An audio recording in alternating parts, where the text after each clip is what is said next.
Assalamualaikum warahmatullahi wabarakatuh. Halo semuanya teman-teman. Selamat siang, selamat datang kembali di channel kesayangan kita, channel Ilo Entry, dan masih bersama saya Ilo. Dimanapun teman-teman berada, semoga teman-teman selalu dalam keadaan sehat walafiat tanpa kekurangan satu apapun. Amin amin ya robbal alamin.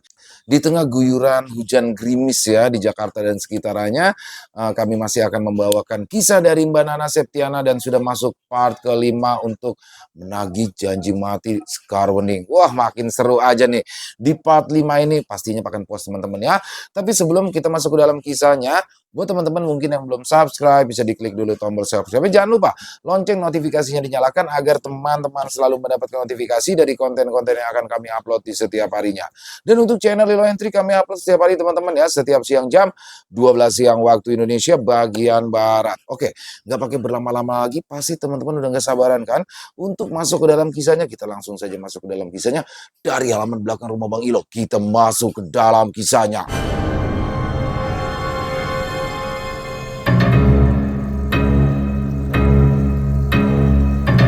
Menagih janji mati. Skarwening part 5.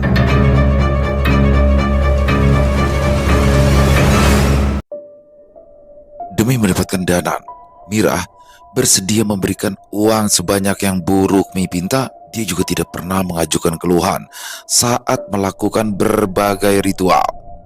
Walau sebenarnya Burukmi hanya memiliki sedikit kemampuan, pada nyatanya Mira memang berhasil menggait Danan. Meski Burukmi sendiri tidak tahu apakah itu atas karena kemampuannya atau atas usaha Mira sendiri. Burukmi pun tak mau ambil pusing, yang penting Mira datang membawa banyak uang. Jadi perempuan yang sudah mati itu hidup lagi, kata Mira pahit. Citra, Mira mengganggu. Tolong aku, Bu. Aku sudah capek terus dihantui perempuan jahanam itu. Burukmi termenung dalam hatinya. Dia agak geli, namun dia segera berdehem lalu berkata, ini agak berat loh, Mir. Dan ingat, maharnya juga mahal. Mira segera melepas kalung emas yang ada di lehernya. Apa ini cukup? Mata Burukmi melebar. Tentu saja itu lebih dari cukup. Tunggu di sini sebentar, pinta Burukmi kepada Mira. Dia bergegas ke belakang rumah, mengambil sebutir kerikil, lalu menggunting kain berwarna putih seukuran telapak tangan. Ya, Burukmi harus merelakan pakaian putihnya. Tetapi tak apa, kalung emas dari Mira bisa digunakan untuk membeli puluhan baju baru lagi. Tidak lupa, dia juga memetik beberapa kuntu melati dan mencampurkannya dengan batu kerikil yang segera dibalut dengan potongan kain hingga berbentuk pocong. Arwah perempuan itu sangat membencimu, kata Burukmi sambil masuk ke dalam kamar tempat Mira menunggunya. Jadi apa yang harus aku lakukan, Bu? Burukmi menarik nafas panjang, lantas mengusap keringat di dahinya. Kamar ini benar-benar pengap. Sepertinya dia harus segera membeli kipas angin setelah menjual kalung emas dari Mira. Sebenarnya, ini itu pusaka peninggalan keluargaku. Tapi aku tidak tega melihat keadaanmu seperti ini, kata Burukmi sambil meraih tangan Mira, meletakkan boneka pocong kecil yang baru saja dibuatnya. Bawa boneka ini kemana saja kamu pergi, kecuali ke kamar mandi. Ingat ya. Apa ini berhasiat? Loh, kamu meragukanku? Tanya Burukmi tajam. Mira menggeleng dengan cepat. Bukan begitu maksudku. Sudah, cepat bawa benda itu pulang. Burukmi mendorong Mira agar segera keluar kamar. Jangan sampai arwah gentayangan itu tahu kamu sempat berada di sini. Aku tidak mau jadi pengganti yang akan digentayanginya, karena benda pusaka pengusir setan warisan keluargaku sudah diberikan padamu. Mira mengangguk.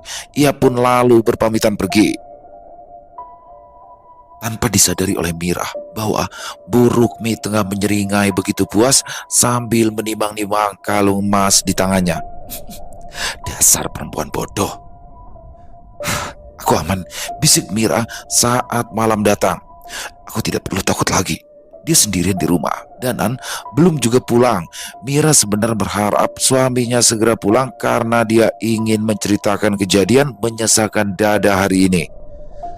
Sudahlah, tidak perlu berharap lebih pada Mas Danan. Dia lebih memilih pekerjaannya. Dia membatin sendiri sambil memandang pintu yang telah ditutup. Angin bertiup lebih kencang malam itu, diikuti oleh hujan yang turun deras. Suara air hujan di atas atap terdengar bising, sehingga Mira tidak bisa tidur, terlebih lagi karena listrik yang padam tiba-tiba.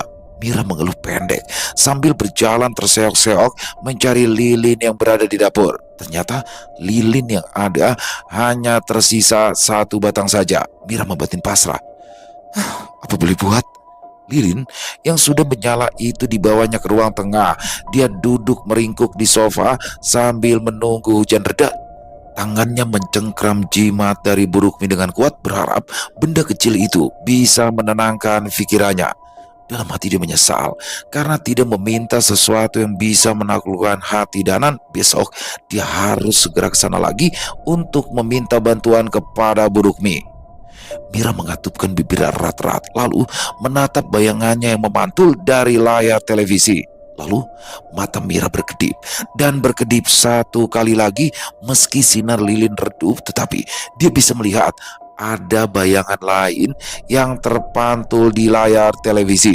Bayangan perempuan berkebaya yang duduk tepat di sebelahnya. Badan Mira meringkuk semakin kecil. Senyuman di wajah perempuan berkebaya semakin melebar seolah sedang mengejek. Mira menjerit. Tubuhnya merosot jatuh dari sofa. Pergi, dia merangkak menjauh dari sofa menuju kamar. Tetapi ketika mendekati kamar, pintu yang tadinya terbuka itu mendadak tertutup seperti dibanting. Brak! Bibir Mira gemetar menahan tangis. Dia menoleh ke arah perempuan berkebaya yang masih duduk tenang di sofa. Aku hanya ingin kamu merasakan siksaan seperti yang aku rasakan, Mira. Lilin di meja padam seketika. Ruang tamu gelap total. Citra, ampun Citra, ampun. Ratap Mira ngeri. Nyawanya sudah seperti di ujung tenggorokan, terlebih lagi karena dia mendengar suara tawa nyaring di dekat telinganya. Mira menjerit keras. Matanya liar menatap sekeliling ruangan yang gelap. Nafasnya memburu. Keringat dingin mengalir di pelipisnya. Pintu rumah tiba-tiba saja digedor dari luar, disusul oleh suara ribut yang memanggil namanya. Bu Mira, ada apa Bu? Suara tetangganya terdengar dari balik pintu. Mira tidak menjawab. Dia masih menjerit-jerit sehingga orang yang berdiri di luar itu menjadi bertambah panik. Pintu akhirnya didobrak. Beberapa tetangga masuk dengan wajah khawatir lalu menyalakan lampu. Bu Nilam yang rumahnya persis berada di samping rumah Mira segera menghampiri dan memegang lengannya. Astagfirullah Mira, kamu kenapa? Mira mendongak dengan mata merah dan berair, bibirnya gemetar. Citra, dia tadi ada di sini dan berkata akan menuntut balas. Tolong aku Bu. Pak Harun, suami dari Bu Nilam, berhasil menyalakan lampu. Ruangan itu kini terang benderang memperlihatkan ruang tamu yang berantakan. Tanpa sengaja, pandangannya terarah ke lantai basah yang diduduki Mira, lalu memalingkan wajah. Ya, aroma pesing itu tercium keras, tetapi Pak Harun tak berkata apa-apa. Dia hanya heran, kenapa Mira tidak menyalakan lampu, tapi memilih lilin sebagai penerangan. Kenapa kamu pakai lilin?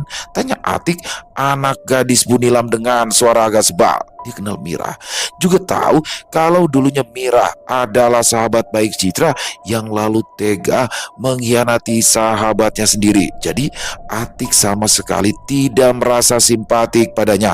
Hus, tegur Bu Nilam pada anaknya. Loh, aku kan cuma nanya Bu. Sudah, ayo bantu Mira bangun. Kasihan kalau di sini terus. Atik memandang Mira dengan jijik, lalu melipat kedua tangan di depan dada. Dia bisa bangun sendiri kok. Atik melengos. Tangan Mira gemetar saat berdiri dengan bantuan Bu Nilam. Terima kasih Bu. Kamu tidak apa-apa. Suamimu mana? Tanya Bu Nilam prihatin. Paling pacaran lagi sama gadis lain, cetos Atik.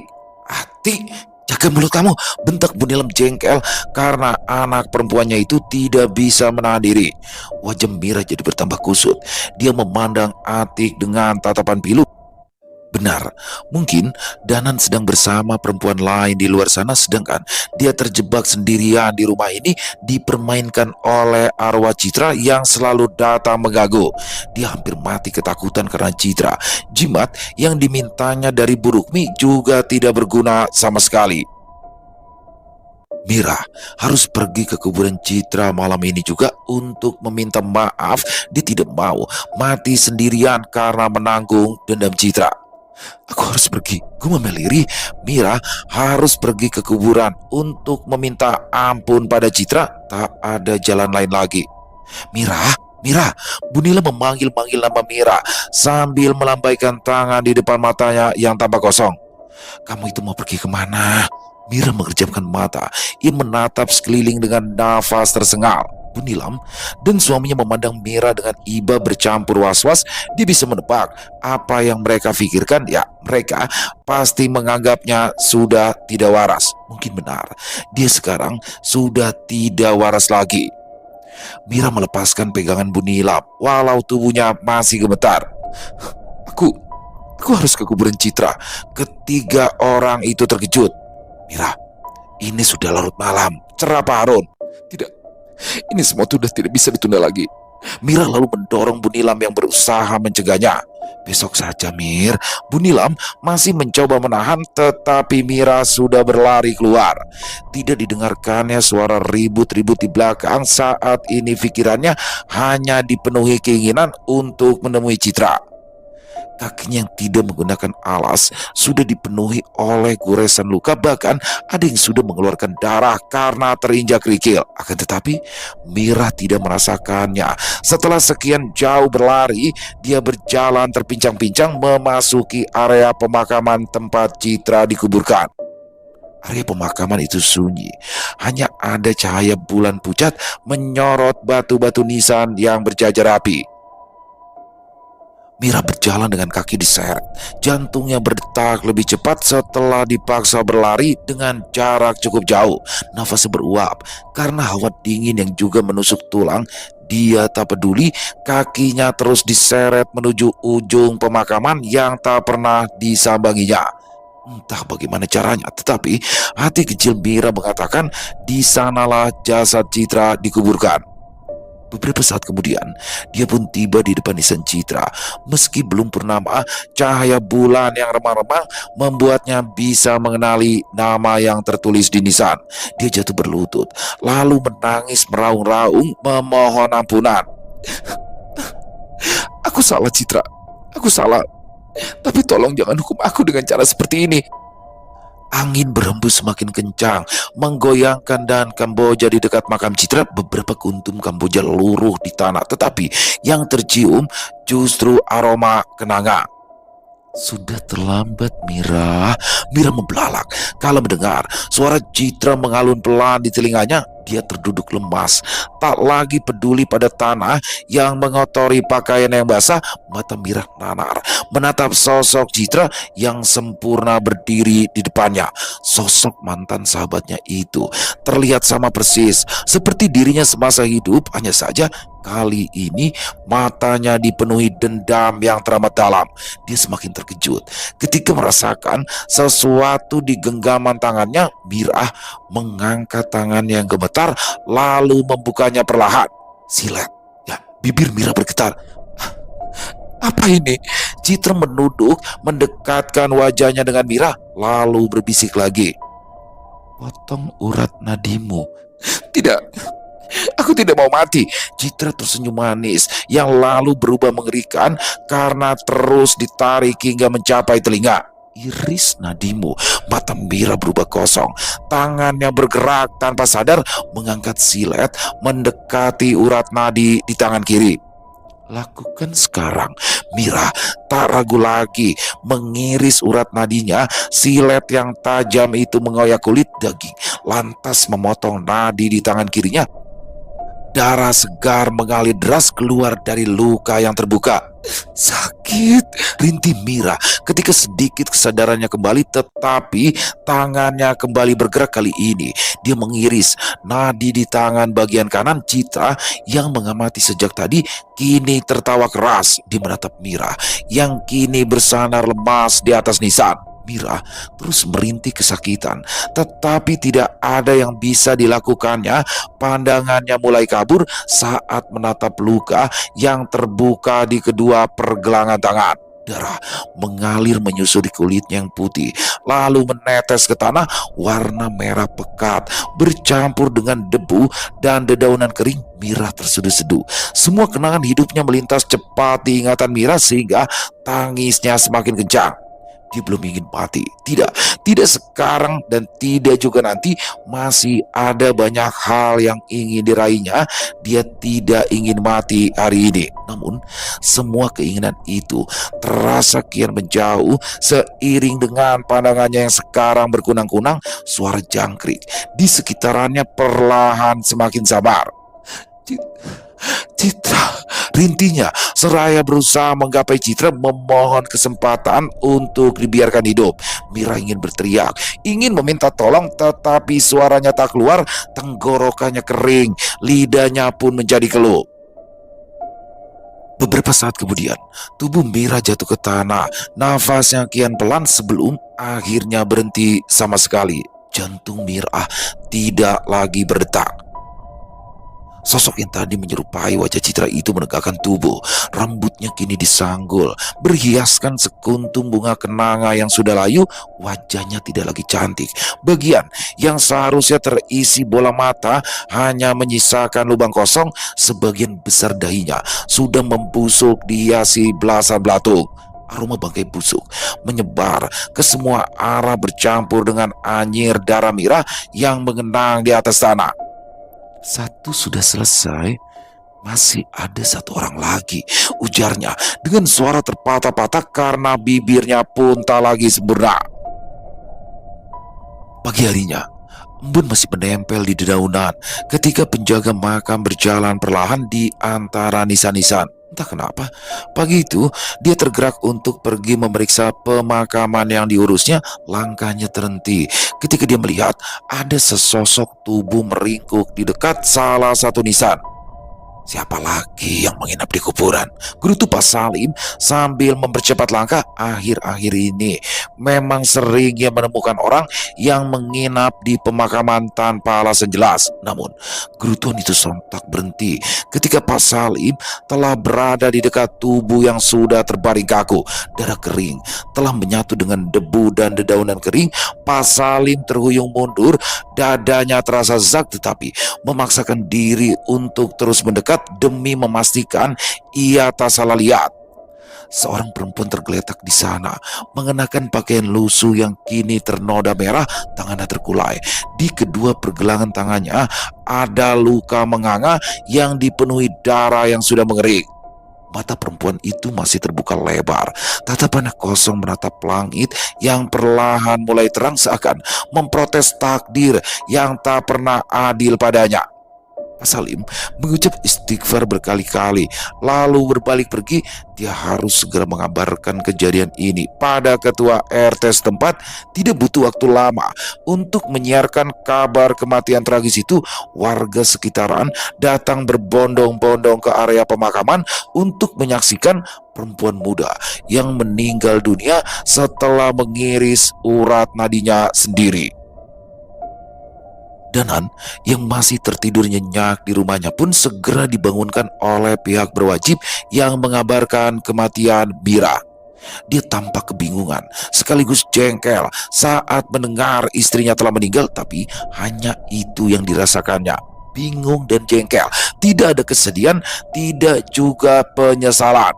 Danan menyesalkan Mira yang memilih meninggal dunia dengan cara memalukan. Seharusnya perempuan itu memilih jalan lain yang tidak terlalu menghebohkan.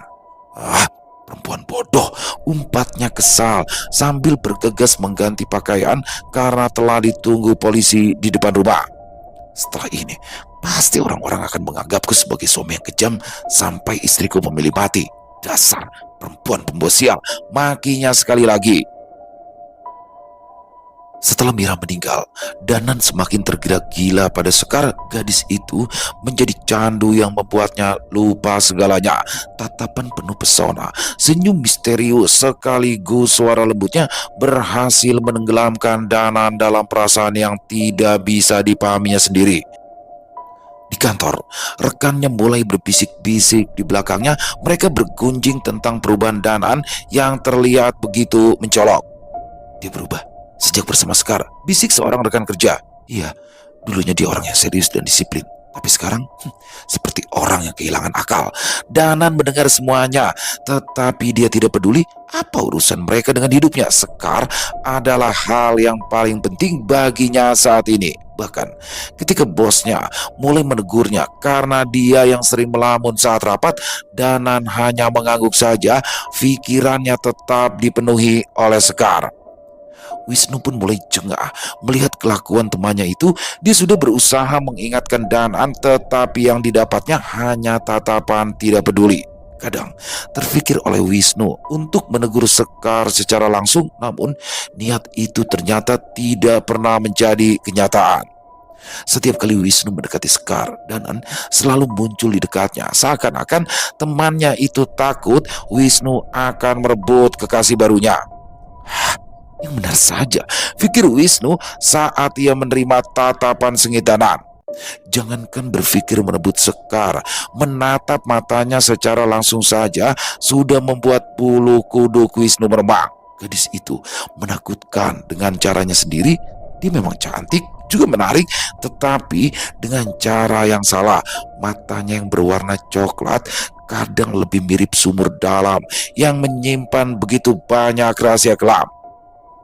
Tidak ada pilihan lain bagi Wisnu kecuali menyelidiki Sekar secara diam-diam. Jalan ini dipilihnya karena Wisnu tidak ingin mengambil resiko ketahuan Sekar. Malam itu, Wisnu duduk di depan laptop dengan ekspresi serius. Hujan gerimis di luar membuat suasana semakin muram, tetapi pikirannya terlalu sibuk untuk memperdulikan masalah cuaca.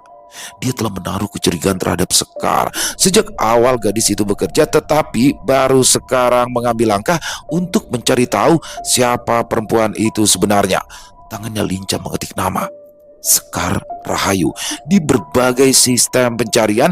Dia mencoba berbagai variasi, menambahkan kata kunci seperti tempat lahir, pendidikan, atau pekerjaan sebelumnya. Namun hasilnya nihil. Tidak ada data tentang Sekar sebelum setahun yang lalu. Wisnu menyipitkan mata. Ini tidak masuk akal. Setiap orang pasti meninggalkan jejak, baik dalam catatan sekolah, pekerjaan, atau bahkan data kependudukan. Aneh sekali. Apa dia muncul dari asap? Pikirnya sambil menggaruk kepala yang tidak gatal. Dia menghela nafas dalam karena sudah terlalu lelah. Semakin dalam dirinya mencoba menggali lebih dalam, semakin banyak hal yang membuatnya bingung. Wisnu mengusap wajahnya. Firasatnya tidak salah, ada sesuatu yang disembunyikan oleh Sekar. Aku harus bertemu Danan.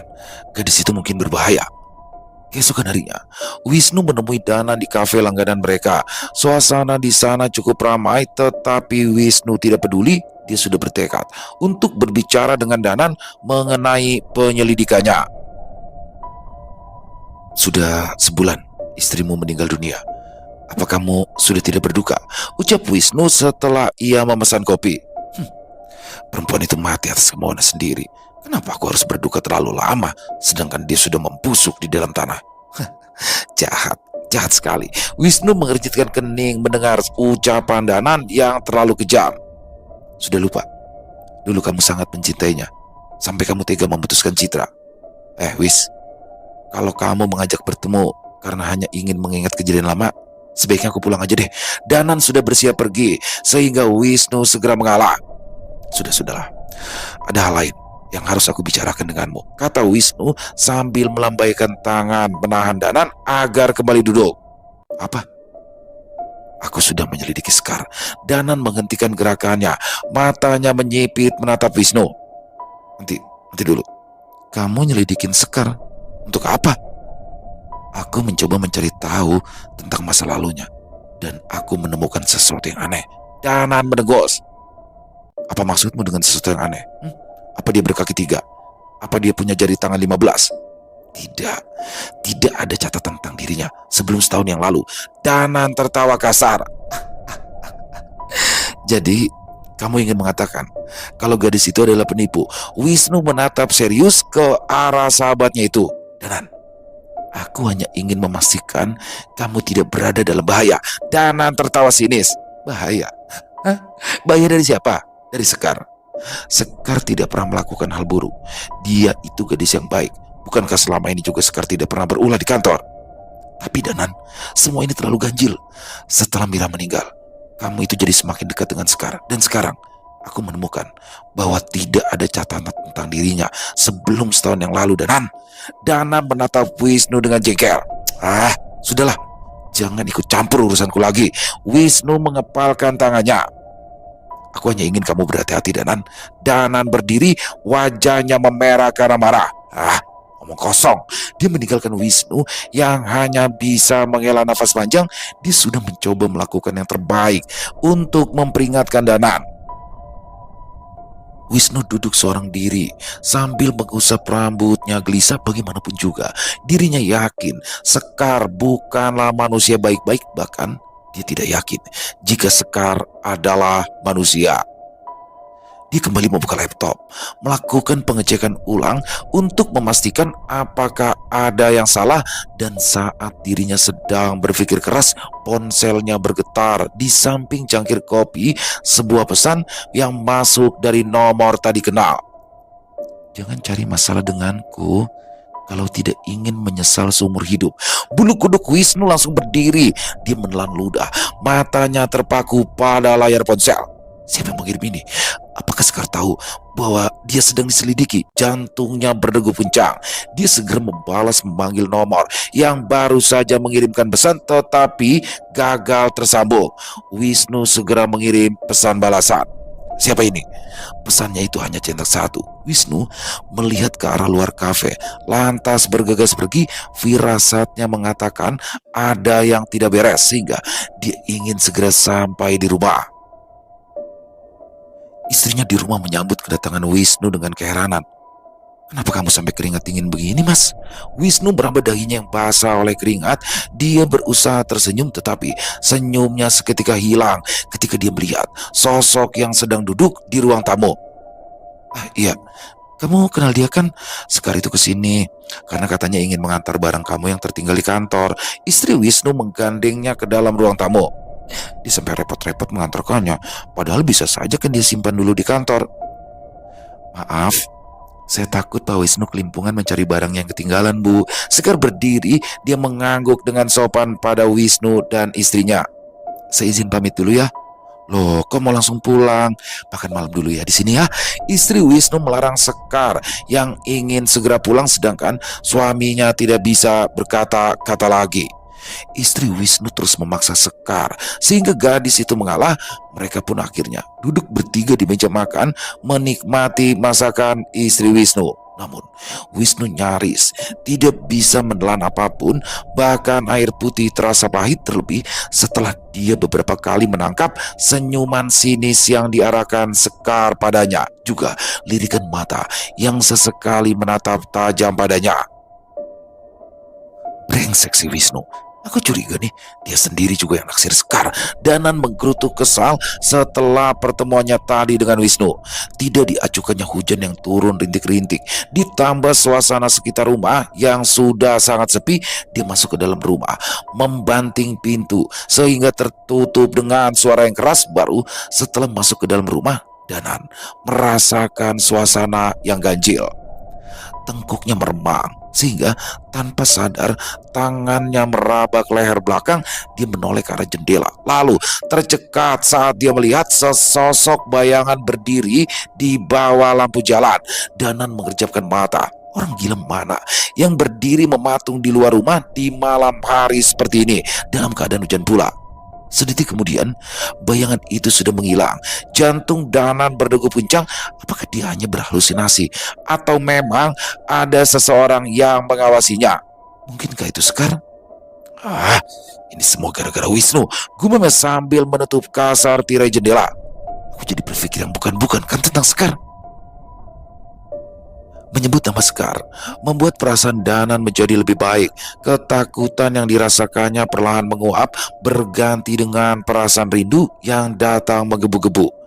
Dia bersenandung sambil masuk ke dalam kamar. Tubuhnya yang lelah membuatnya lebih mudah terlelap, tetapi Danan tak bisa tidur dengan nyenyak. Di dalam tidurnya, dia bermimpi berada di sebuah ruangan yang gelap. Mira berada tak jauh dari dirinya, berusaha menggapai-gapai Danan, tetapi tidak juga sampai. "Mas, tolong mas," ratapnya sambil menangis keras memanggil Danan. "Mira, kenapa kamu ada di sini?" Walaupun sudah tak lagi cinta, tetapi Danan masih merasa iba.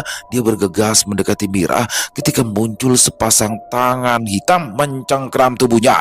Danan memberontak, berusaha melepaskan diri, tetapi tubuhnya seperti dibelenggu rantai besi.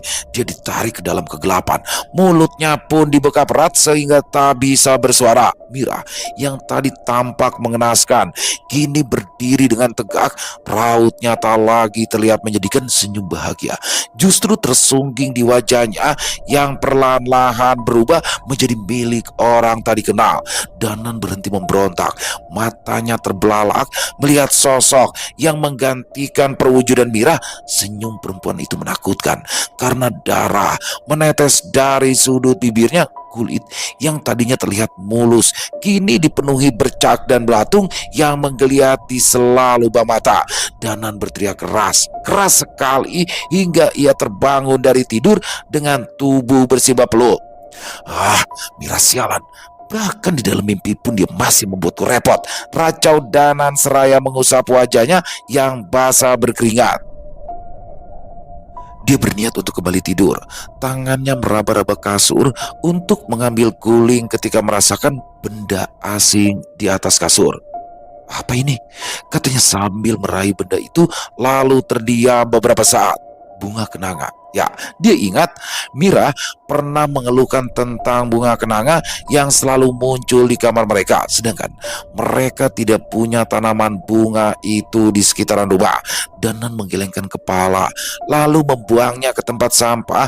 Niatnya tidur lagi hilang seketika, terlebih setelah melihat jarum jam yang menunjuk angka 5. Sudah pagi, lebih baik dia menghirup udara segar pagi itu sambil berlari kecil. Selain ingin membuang keringat, Danan juga ingin melupakan mimpi buruknya semalam. Udara pagi yang dingin membuat jalanan cukup sepi. Danan berlari santai di trotoar, mencoba mengusir pikiran buruk yang terus menghantui-nya. Namun perasaan tidak nyaman kembali datang. Kali ini seperti ada seseorang yang mengikutinya.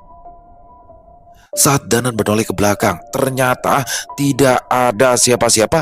Danan tertawa sendiri, menertawakan pikiran yang terasa gila sehingga membayangkan hal yang bukan-bukan. Dia menggelengkan kepala dan memutuskan menyeberang jalan ketika terdengar klakson mobil berbunyi nyaring. Sebuah mobil melaju kencang ke arahnya. Astaga, Danan terkejut lalu melompat ke pinggir jalan. Tubuhnya jatuh ke tanah, lututnya tergores aspal.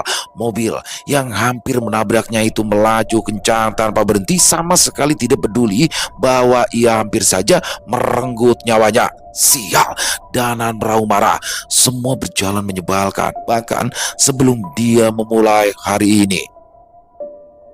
Dia mengambil batu, ingin melemparkannya ke arah mobil yang sekarang sudah jauh di ujung jalan, lalu meringis muram. Seakan masih belum cukup, batu di genggaman Danan terjatuh mengenai kakinya dengan keras. Dia membaki sekali lagi. Anjrit! Diangkatnya kaki yang berdarah karena tertimpa batu. Nafasnya tersentak saat melihat tak jauh dari tempatnya terjatuh ada setangkai bunga kenanga yang masih segar. Danan menatap bunga itu dengan perasaan ngeri. Ingatan tentang Mira kembali menghantuinya. Wajah istrinya yang pucat saat ditemukan di makam Citra, darah yang menggenang di tanah, serta kuntum kenanga yang mengelilingi tubuhnya. Lagi-lagi semua terkait dengan kenanga. Lalu Dia teringat pada sekar yang selalu beraroma kenanga. Tidak mungkin. Tidak mungkin kalau ini semua hanya sebuah kebetulan. Terlalu banyak kebetulan. Jadi pasti ada kesengajaan. Danan mengusap wajahnya dengan kasar. Mira berulang kali menyebut jika Sekar adalah Citra yang kembali lagi untuk membalaskan dendamnya. "Ah, Citra sudah mati. Mana mungkin dia hidup lagi?" ucap Danan sambil tertawa getir. Kecuali dia jadi hantu atau mayat hidup.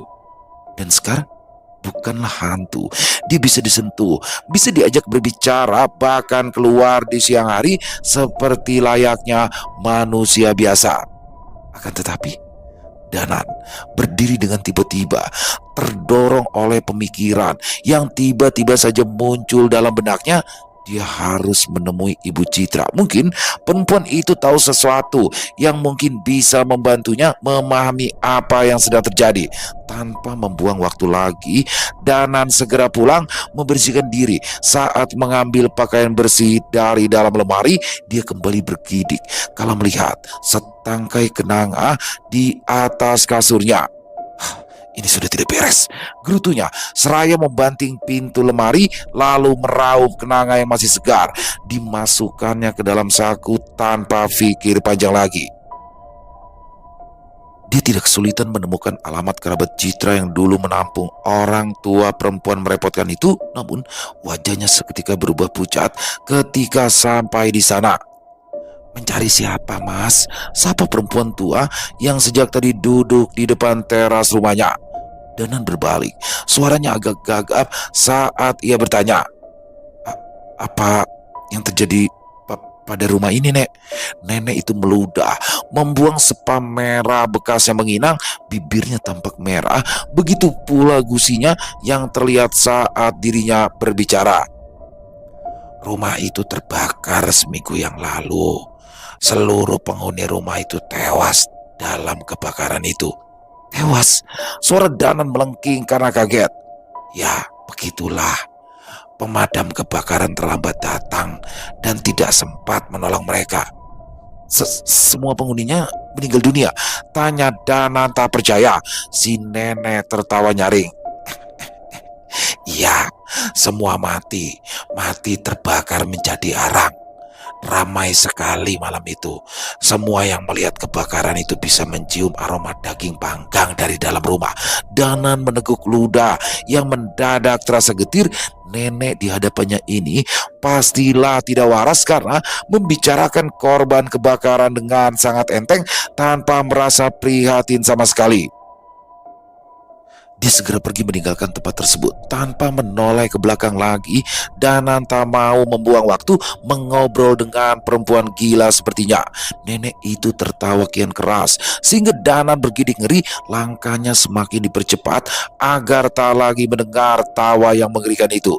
Dia tidak menyadari perempuan tua di belakangnya itu sudah berubah menjadi perempuan muda berkebaya coklat. Sekar Wening berhenti tertawa. Jari tangan yang lentik memainkan ujung rambutnya sambil memandang punggung Danan yang kian menjauh. Dia menjilati bibirnya dengan lidah, lalu tersenyum sambil membayangkan manisnya darah Danan. Haus kembali dirasakannya. Walau tadi malam ia telah puas mencicipi darah kerabat Citra sebelum membunuh mereka satu persatu. Ya, sesuai dengan permintaan Citra, dia telah berbaik hati menghabisi kerabat yang telah memperlakukan ibunya dengan sangat kejam. Tentunya semua tidak dilakukan dengan percuma. Citra telah berjanji akan memberikan hal berharga miliknya sebagai imbalan atas kerja keras dari Nyi Sekarwening. Danan masuk ke dalam mobil yang diparkirnya di luar gang. Mesin mobil segera dihidupkan sementara dia bergegas meninggalkan tempat tersebut.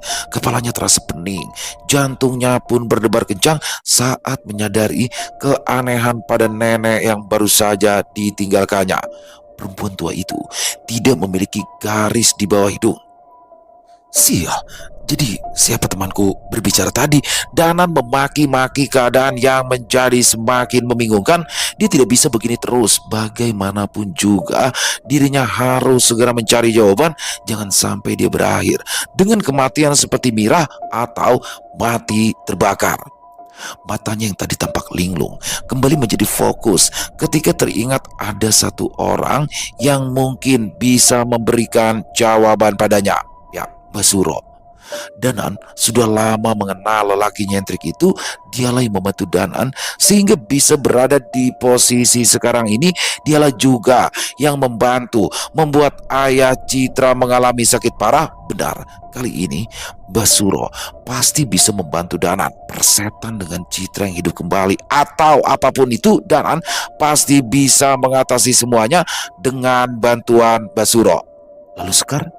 Ya, Danan tersenyum tipis. Dia menyukai Sekar, amat sangat menyukainya. Tapi jika gadis itu memang berbahaya baginya, maka Danan tak akan segan-segan membuat perhitungan dengannya. Tentunya setelah dia menikmati tubuh Sintal gadis itu terlebih dulu. Senyum Danan kini lebih mirip seringai serigala buas. Dia sudah tak sabar ingin mencicipi tubuh Sekar lalu melihatnya memohon ampun padanya. Mobil Danan melaju semakin cepat. Tapi aneh, perjalanan ke rumah Basuro terasa lebih jauh. Walau Danan sudah memacu kecepatan mobilnya, dia baru tiba di rumah Basuro yang terletak di ujung perkampungan saat hampir senja. Matahari sore sudah hampir terbenam di ufuk barat, sehingga awan di sekitarnya pun membiaskan warna merah. Lampu di teras rumah sudah menyala, tetapi cahayanya tampak redup. Danan tidak ambil pusing. Dia segera keluar dari mobil dan mengetuk pintu agak kencang. Bah, tidak ada jawaban. Danan mengetuk lagi. Kali ini lebih tepat dikatakan setengah menggedor pintu. Duk, duk, duk, duk, duk, duk. Bah, bukakan pintu, bah. Ini aku, Danan. Sabar, sahut orang di dalam. Tidak lama kemudian, pintu berderit terbuka memperlihatkan sosok Basuro yang berdiri di ambang pintu. Lelaki yang hanya menggunakan sarung itu menatap Danan dengan ekspresi jengkel. Kenapa teriak-teriak? Aku sedang di WC tadi. Saya butuh bantuan, Mbah. Ada orang yang ingin mencelakai Mbah. Basuro merengus. Loh, apa anehnya? Bukankah semua orang di dunia ini selalu seperti itu? Kalau tidak dicelakai, pasti ingin mencelakai. Bah, ayo dong, Bah. Aku serius, Bah. Serga Danan. Memangnya kenapa? Memangnya kenapa kalau kamu serius? Basuro sepertinya masih jengkel karena diganggu ketika sedang buang hajat. Danan merogoh dompet, mengambil sebagian besar uang di dalamnya. Dia hanya menyisakan sedikit untuk membeli bensin. Apa ini cukup, Bah? Tangan Basuro menyabar cepat. Uang yang disodorkan Danan itu, dia tersenyum lebar, lalu menyisi dari pintu. Ayo masuk, tidak baik berada di luar rumah saat maghrib. Danan melangkah masuk ke dalam rumah. Aroma busuk menyengat hidungnya. Kemungkinan itu berasal dari tubuh Basuro yang berpantang mandi kecuali di malam satu suro. Basuro duduk di kursi kesayangannya, sementara Danan mengambil tempat di hadapannya. Ceritakan, siapa orang yang ingin mencelakaimu? Tanya Basuro sambil menyalakan rokok yang dilintingnya sendiri. Danan menahan nafas sebentar. Aroma kemenyan dari rokok Basuro bercampur dengan bau busuk tubuhnya yang sudah lama tak tersentuh air. Dia butuh waktu beberapa saat sebelum akhirnya bisa menyesuaikan diri. Saat itulah Danan mulai bercerita mengenai kejadian-kejadian ganjil yang terjadi di sekitarnya, terutama tentang Mira dan Sekar. Setelah Danan selesai berbicara, Basuro menutup mata sejenak. Mulutnya berkomat kamit seakan sedang berbicara dengan sosok yang tak bisa dilihat Danan. Basuro membuka matanya kembali. Kamu itu sudah terlalu jauh masuk ke dalam perangkapnya. Danan mengernyit. Perangkap? Perangkap siapa ya, Mbak? Siapa lagi kalau bukan perempuan yang kamu sebut Sekar? Dia itu bukan manusia biasa sepertimu. Kalau dia bukan manusia, lalu dia apa ya, Mbak? Aku yakin 100% dia itu bukan hantu. Buktinya dia masih beraktivitas seperti manusia lain saat di siang hari. Dahi kanan berkerut-kerut. Jangan bercanda dong, Mbah. Aku tadi bilang dia itu bukan manusia biasa. Aku tidak menyebut dia hantu. Lalu apa, Mbah? Indigo. Mbah Suro menghisap rokoknya lebih lama sambil termenung sehingga tak segera menjawab pertanyaan Danan. Danan pun tidak mendesak. Dia memberi waktu kepada Mbah Suro untuk berpikir sebentar. 5 menit telah berlalu ketika akhirnya Mbah Suro mengalihkan pandangan ke arah Danan kembali. Saat ini aku belum tahu dia itu siapa. Yang ku tahu, kamu pasti ingin terus berada di dekatnya. Dia ingin membunuhku. Danan sudah mengira hal itu, tetapi mengira dan mendengar sendiri memiliki perbedaan yang cukup jelas. Tentu saja, Mbah Suro kembali melinting rokok barunya. Bukankah kamu sendiri sudah merasakan keanehan pada perempuan itu? Dia itu punya daya tarik yang tidak wajar. Bahkan kamu sempat tergila-gila padanya. Danan terdiam. Dia memang merasakan sesuatu yang aneh sejak ia bertemu dengan Sekar, tetapi ia selalu mengabaikan firasatnya. Mbah Suro memperhatikan wajah Danan lalu terkekeh. Sebenarnya bukan hanya kamu saja yang tertarik padanya. Lelaki lain yang tak sengaja menatap matanya juga merasakan hal yang sama. Hanya saja efeknya tidak terlalu berat karena mereka bukan target utama Sekar. Jadi target utamanya itu saya, Mbak. Ya tentu saja, sepertinya dia memiliki kesepakatan dengan Citra untuk membantunya membalaskan dendam. Kejam sekali dia. Mbah Suro terbahak kala mendengar keluhan Danan.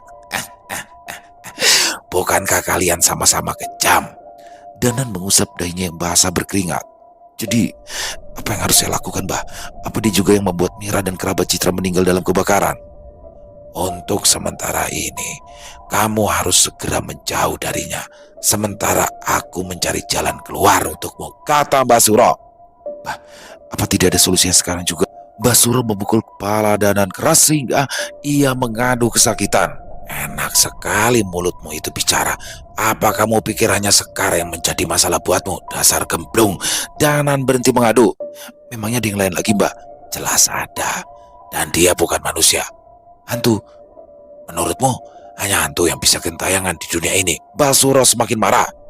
Lalu apa, Mbak? Yang ku tahu, dia sudah berumur ribuan tahun dan memiliki kesaktian yang cukup tinggi. Mbah Suro membuang rokok yang masih menyala ke lantai, lalu menginjaknya dengan kaki yang tak menggunakan alas. Dia itu bukan lawan yang mudah dihadapi. Aku membutuhkan bantuan orang lain untuk menghadapinya, dan itu berarti kamu harus menyediakan uang lebih banyak lagi. Uangku hampir habis, Mbah. Gila Danan, walau sebenarnya dia memiliki tabungan dalam jumlah yang besar. Kalau begitu, bersiaplah mati di tangan mereka. Selesai. Oh, luar biasa kisah Sekar Wening menagih janji mati. Bagaimana di sini akhirnya Mirah, antagonis dalam kisah ini menerima karmanya. Selesai Mirah. Puas, pasti puas banget ya teman-teman. Karena saya juga puas tuh begitu bacanya. Akhirnya yang jahat mendapatkan karmanya, berarti tinggal satu, Danan. Dan besok jangan lupa adalah part pamungkas, part ke-6-nya tamatnya besok. Jadi bagaimana nasib Danan besok, dan bagaimanakah apakah ini Sekar adalah siapa nih? Apakah Citra yang hidup kembali? Dan siapakah sih sebenarnya sosok Nyi Sekar Wening? Besok untuk part ke-6-nya semuanya di situ akan terjawab dengan tuntas. Jadi jangan sampai ketinggalan buat teman-teman ya. Dan kami juga mengucapkan terima kasih kepada Mbak Nana Septiana ya atas izin untuk kami bisa membawakan kisah yang luar biasa ini. Dan semoga kisah barusan bisa menghibur teman-teman semua para pencinta penikmat horor misteri. Lebih khususnya lagi kepada para subscriber dari channel ILO Entry. Dan buat teman-teman yang mungkin punya komentar lain, yang mungkin punya pendapat lain tentang kisah barusan, bisa menuliskannya di dalam kolom komentar ataupun hanya sekedar saling menyapa. Insya Allah kami akan membalasnya satu persatu. Buat teman-teman juga yang suka dengan kisahnya, bisa diklik dong tombol like, tombol jempolnya, boleh juga di-share link videonya videonya ini ke teman-teman yang lain agar juga ikut merasa terhibur. Buat yang belum subscribe, sekali lagi ayo dong, diklik tombol subscribe-nya ya. Jangan lupa lonceng notifikasinya dinyalakan agar teman-teman selalu mendapatkan notifikasi dari konten-konten yang akan kami upload di setiap harinya. Kami juga ingin mengucapkan terima kasih ya kepada seluruh teman-teman yang sudah selalu setia hadir di tiap harinya, yang sudah selalu mendukung kami, karena teman-temanlah kami selalu bersemangat berkarya di setiap harinya. Di akhir kata, saya Ilo mengucapkan permohonan maaf apabila mungkin dalam pembawaan kisahnya barusan ada kata-kata saya yang salah ataupun ada kata-kata saya mungkin yang kurang berkenan. Saya mohon dibukakan pintu maaf yang seluas-luasnya. Sampai berjumpa lagi besok jam 12 siang masih bersama saya Ilo di channel Ilo Entry. Salam sehat, sukses selalu kita semua. Wassalamualaikum warahmatullahi wabarakatuh.